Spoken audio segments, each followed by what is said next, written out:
Hey guys, what's going on? I wanted to come on for a minute. I have to start doing a members only video at least once a week, I believe is what the stipulations are. So I wanted to come on. I figured I'd come on right now while I have a chance before I get too busy, but to take a minute. You know, we've been discussing the Jay SLATER case for about a month, I guess. Roughly, something like that, 3 weeks, something like that. You know, I've been researching, of course, for a while, since August. It's a pretty heartbreaking story, right? But there is a lot of connections that I'm finding with Jay's hometown and Brad's family, like generations back, right? Grandpa's, great-grandpa's back, right? I think born in 1920, James. He was one of the creators of the pinning, or the pinning ginning or something like that in Jay's hometown. So their family has lots of ties in history there. I'm trying to find family trees and break things down. And that's what you kind of have to do to come up with ideas of if they have connections anywhere, right? That's what we got to focus on. And you know, one of the articles that I did get a lot of information from was the July 1st. It was actually published June 28th by the Daily Mail, and it was Rick Ping, I think. I don't know. I don't have the paperwork with me right now, but it was updated again on July 1st, 2024. And it talks about that night, and it gives a lot of their statements in there of what they had said and what Lucy had said on a number of occasions. Like, I didn't realize that anywhere did any of them give information, but it was Arab that gave the information. He said clearly he did not know Jay really. He was associate of Lucy's. And the reason I'm saying this is I want y'all to go check it out. Like I said, it's a Daily Mail, published June 28th, updated July 1st by Nick, I think Ping or something like that. Piz, P-I-E-Z or P-I-G-Z or something.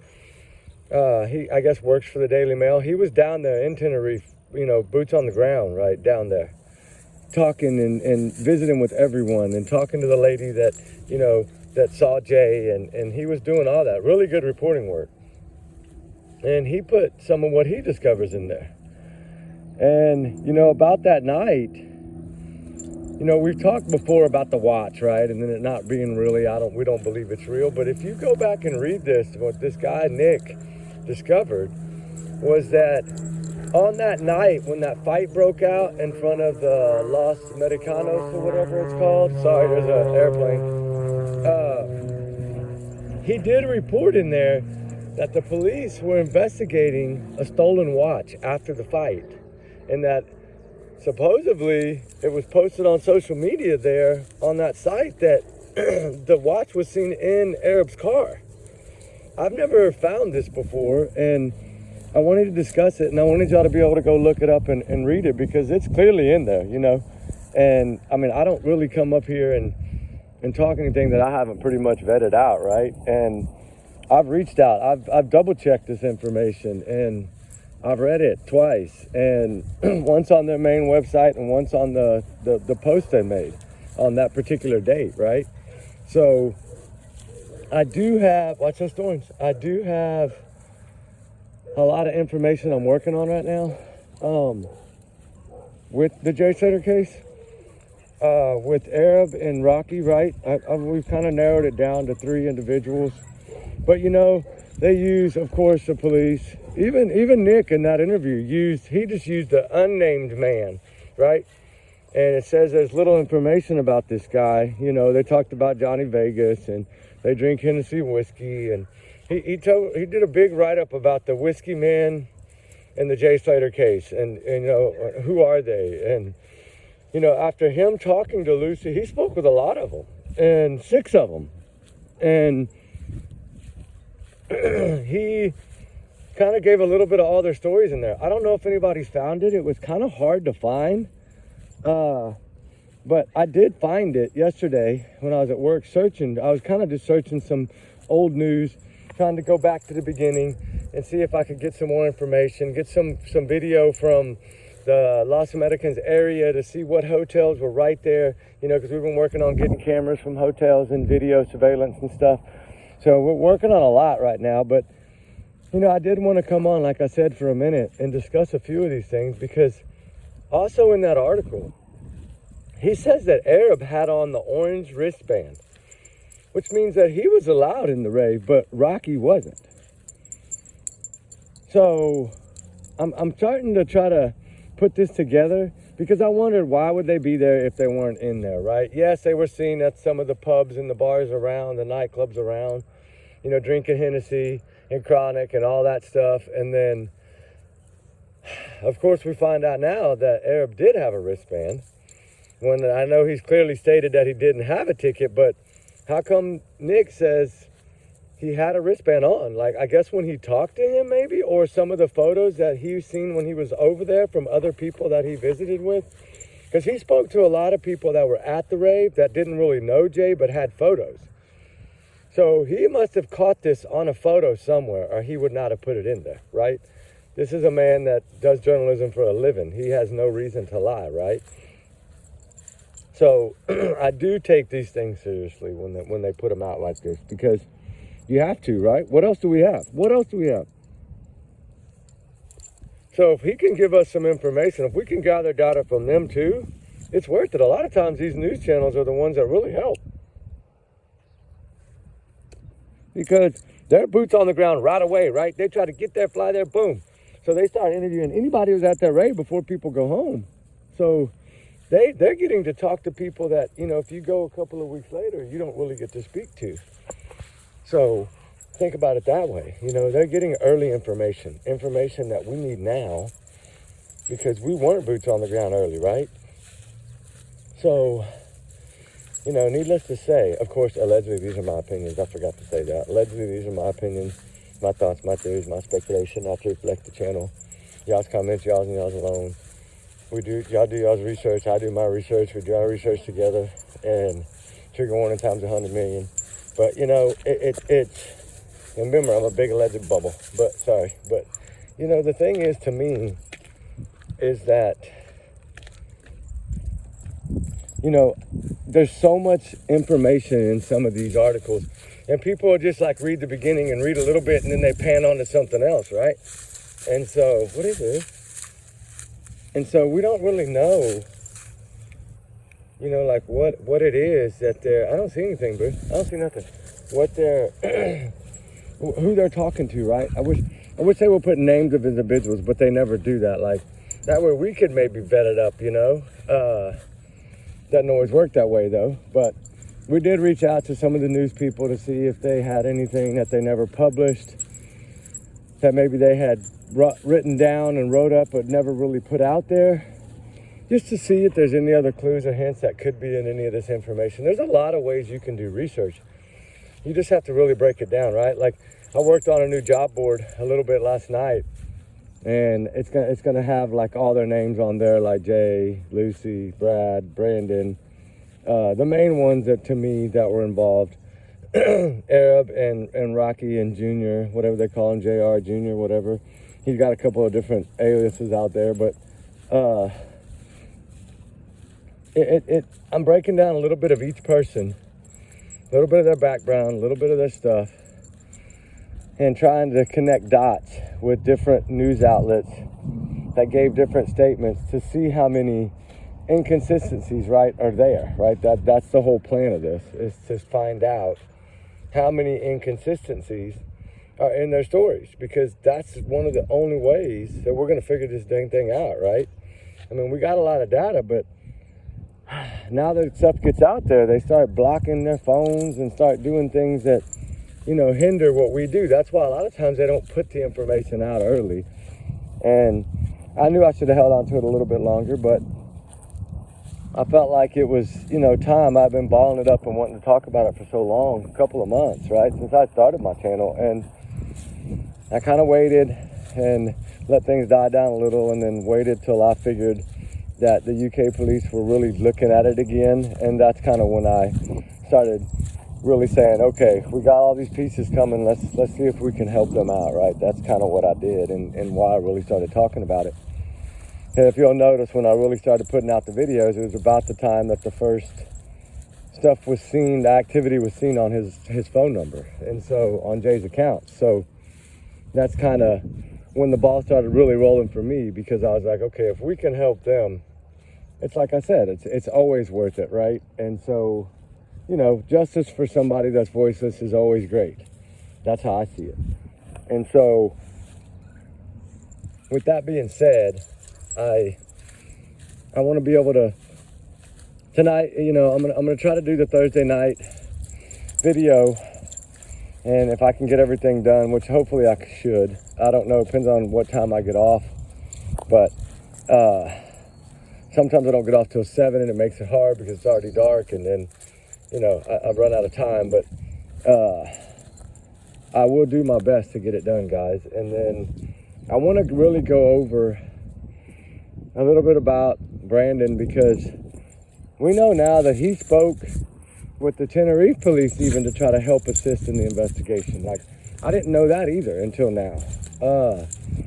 That's also in one of the Nick guys for the Daily Mail, that reporter. That's in one of his statements about how he had spoke to Brandon, and Brandon was, you know, helping assist in the investigation the best he could. But this tells me that this was after, most likely, that they called off the search and kind of started on the investigation side of it.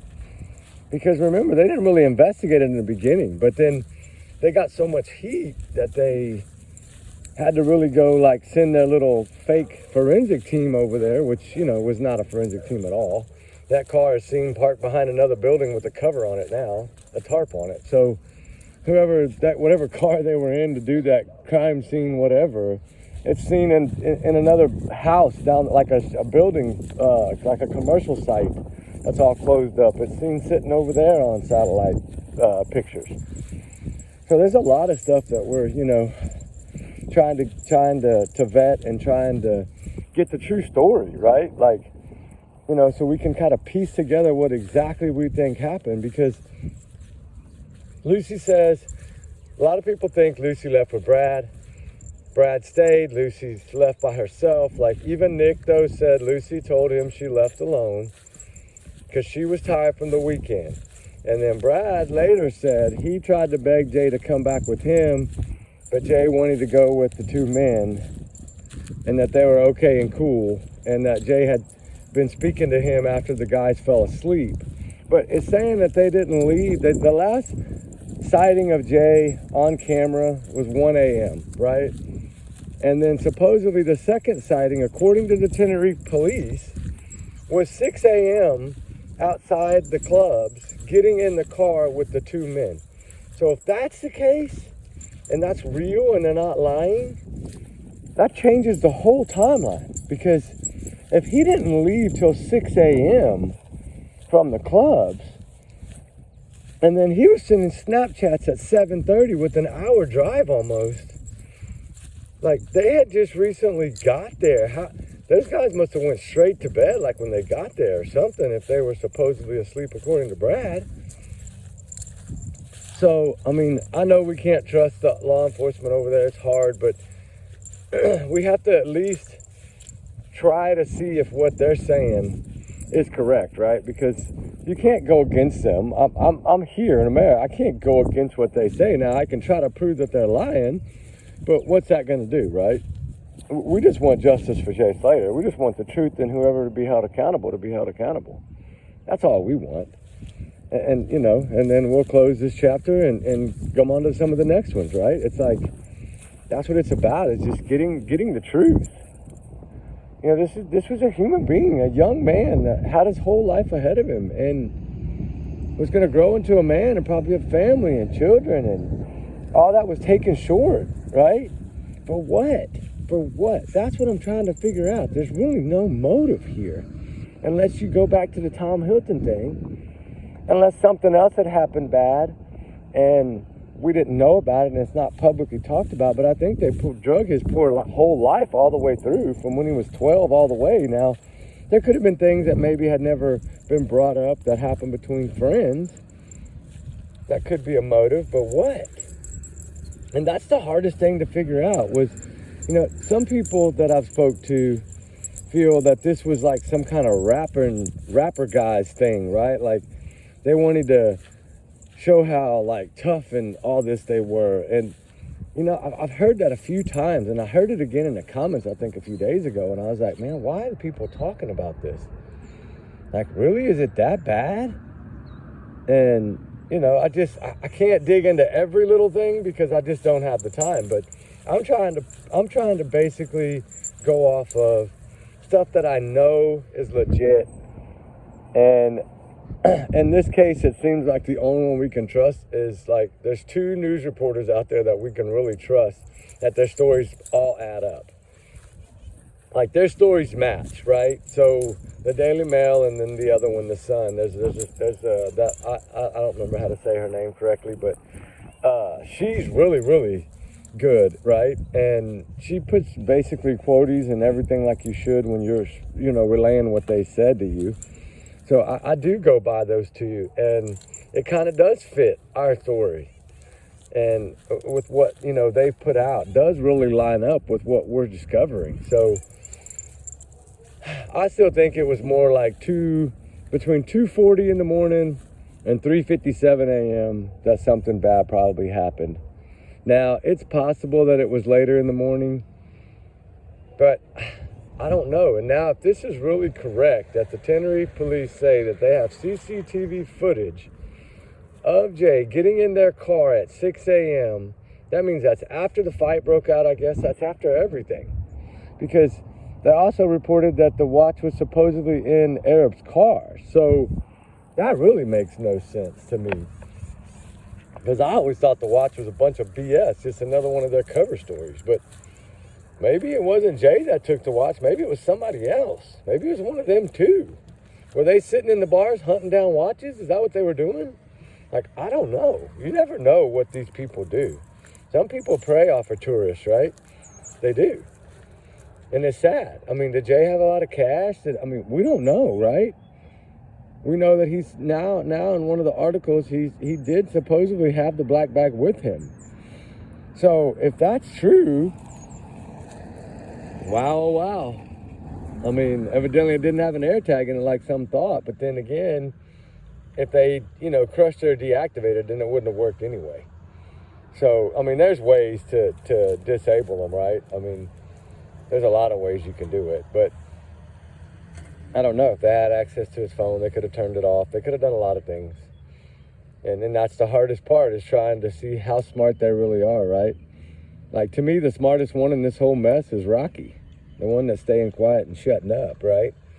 He's not dumb. Him and Brandon seem like the 2 wisest ones that are not talking. But then you got Brandon over here talking to the police. So I wonder what's going to come of that. That man, he's probably going to disappear next. But who knows, right? With this game that these guys play or whatever it is that they're doing. But I don't know, guys. I just wanted to chat for a little bit. I had to walk her for a little bit. I got to get back to work. But I had to take a break real quick. And dogs have to be let out. So had to drop her off and go back. But y'all guys, you know, be good and safe.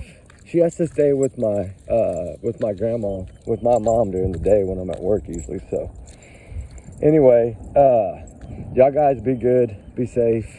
We'll talk a little more tonight. Like I said, I have to do these members only. You know, I think it's 15 minutes or something like that once a week. So y'all just start looking for them for the members. I know there's only a few of y'all, but you know, y'all will be the ones to see these. So hope y'all enjoy them. And we'll talk a little later, guys. I got some information that we'll talk about tonight. So y'all be good, y'all be safe. And remember, I'm just an alleged bubble. And trigger warning. So me and Ruby are out. I got to go back to work. All right, guys. We'll talk later. Bye.